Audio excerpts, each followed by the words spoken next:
Friends, welcome to SSC coaching centre. दोस्तों, आज मैं आपको बहुत ही अच्छे सवाल सिखाऊंगा, तो इस वीडियो को पूरा देख के जाना। चलिए स्टार्ट करते हैं। पहला सवाल, एक व्यक्ति अपनी मासिक आय का 12% बचत करता है। यदि उसका मासिक खर्च 17,600 है तो उसकी मासिक आय कितनी है? देखो, जो भी उसकी मासिक आय होगी अपने आप में 100% होगी, चाहे कितनी भी हो, अपने आप में 100% होगी। अब 100% में से वो 12% बचत कर लेता है, 12% बचत कर लेगा। अब देखो, किसी व्यक्ति ने 100% कमाया, 12 खर्च कर दिया, तो बचा कितना उसके पास? 88% बचा। भाई क्लियर है ना? 100% कमाया, 12% बचा लिया। 100 कमा के लाए, 12 हमने उसमें से मान लो सेव कर लिए, तो हमने खर्च कितने कर दिए? 88% खर्च कर दिए कि नहीं कर दिए? 88% खर्च कर दिए। अब रुपए हमने कितने खर्च किए हैं? 17,600। परसेंट में खर्च किए हैं 88%, रुपए में किए हैं 17,600। तो 88% की वैल्यू 17,600 है। हमें तो चाहिए 100% की वैल्यू। तो 176 में, यानी कि 17,600 में 88 से भाग कर देंगे तो ये 1% का मान निकल के आ जाएगा, और 100 से मल्टीप्लाई कर देंगे तो 100% का मान हो जाएगा। 88 से 176 कट जाएगा 2 बार में, और 2 जीरो लगा दो, ये 200। 2 का गुना 1 से करो, 2 1 कम 2, 2 जीरो ये, 2 जीरो ये मिलकर के 4 जीरो हो जाएंगे। ये सवाल का सही आंसर हो जाएगा बी ऑप्शन। अब देखते हैं अगला सवाल।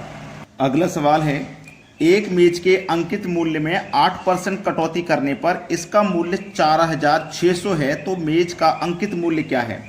देखिए, जो भी मेज का अंकित मूल्य होगा अपने आप में 100% होगा। ठीक है, 100% की चीज पर 8% की कटौती कर दी। 8% की कटौती का मतलब है कि कमी कर दी। ठीक है, 100 की चीज पे 8 की कमी कर दी जाएगी, तो वो वस्तु कितनी की रह जाएगी? फिर 92% की रह जाएगी। जैसे मान लीजिए 100 रुपये की चीज थी, 8 रुपये की उस पर छूट दे दी, तो 92% का दाम मिलेगा। बिल्कुल वैसा ही समझिए, यहाँ पे 92% और यहाँ पे मूल्य कितना? 4,600। ठीक है, तो 92 की वैल्यू 4,600, तो 1% की कितनी? 92 से डिवाइड कर दो। हमको चाहिए अंकित मूल्य, यानी कि 100% का मान, तो 100 से मल्टीप्लाई कर देंगे। ठीक है, इतनी बात। 46 से कम 46, 46 दूनी 92 कट जाएगा, है ना? और ये 2 जीरो यहाँ आ जाएंगे। 2 से कट जाएगा 100 आपका 50 बार में, 50 का गुना 100 से कर दीजिए बस।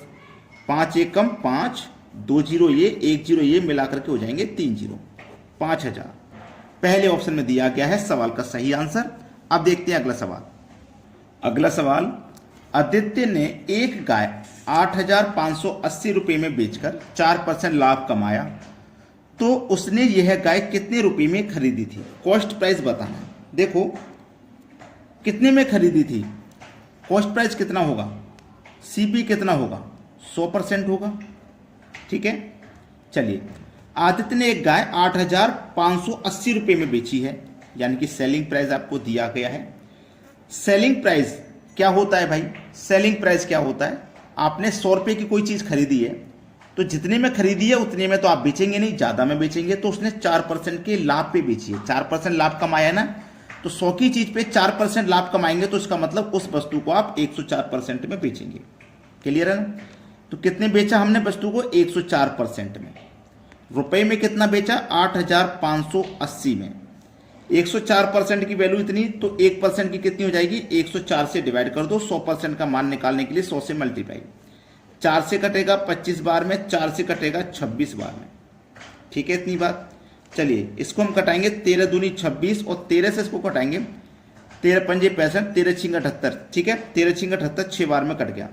85 में से 78 कट गया, 7 बचा, 7 में 8 लगा दो, फिर से 78, तो फिर से 13 छिंग 78 कट जाएगा, और ये 0 आ जाएगा।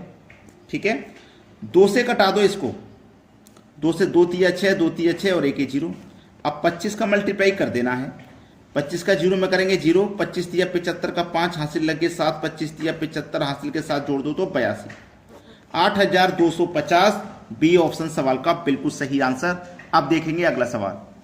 अगला प्रश्न है, एक कुर्सी 8,873 रुपये में बेचने से विक्रेता को 10% हानि होती है, तो कुर्सी का क्रय मूल्य कितना है? कुर्सी का जो भी क्रय मूल्य होगा अपने आप में 100% होगा। ठीक है, 100%। 100% की चीज को हमने 10% की हानि पे बेचा है, 10% की हानि पर। 100 की चीज को 10% की हानि पे बेचेंगे तो कितने का दाम लेंगे? 90% का लेंगे ना।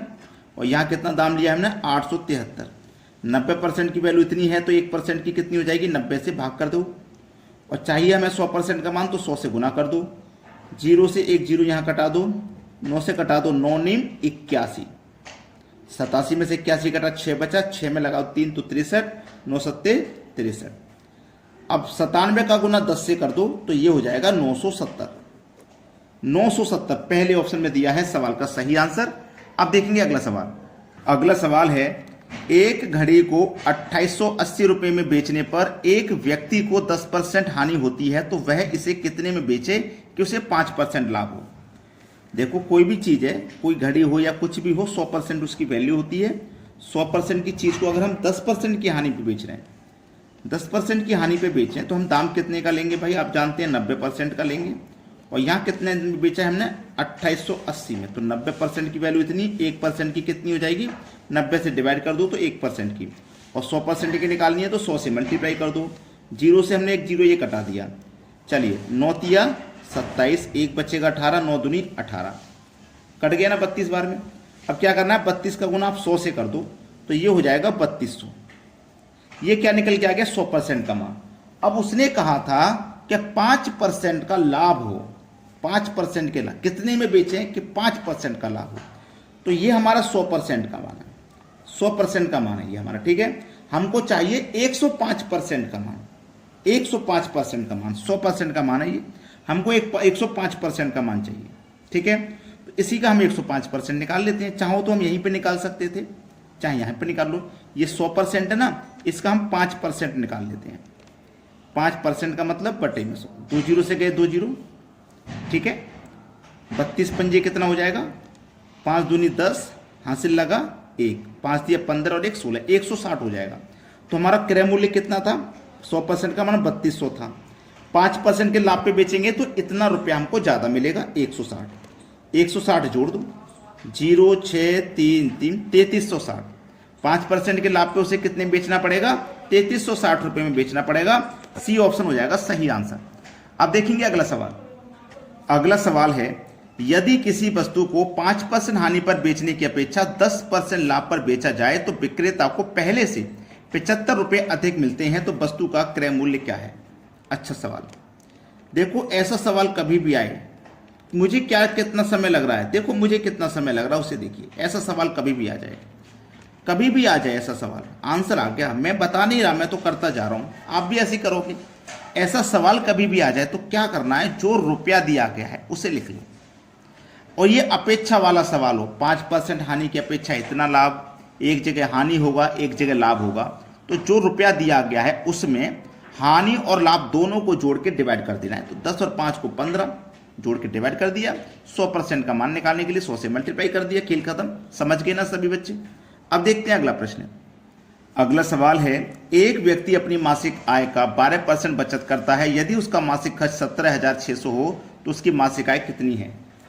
बहुत अच्छा सवाल। देखिएगा ये जो सवाल है ना, आपके लिए दिया जाता है होमवर्क के लिए। आप सभी बच्चे इस प्रश्न का आंसर मुझे कमेंट में बताना कितना आएगा। ठीक है दोस्तों, धन्यवाद।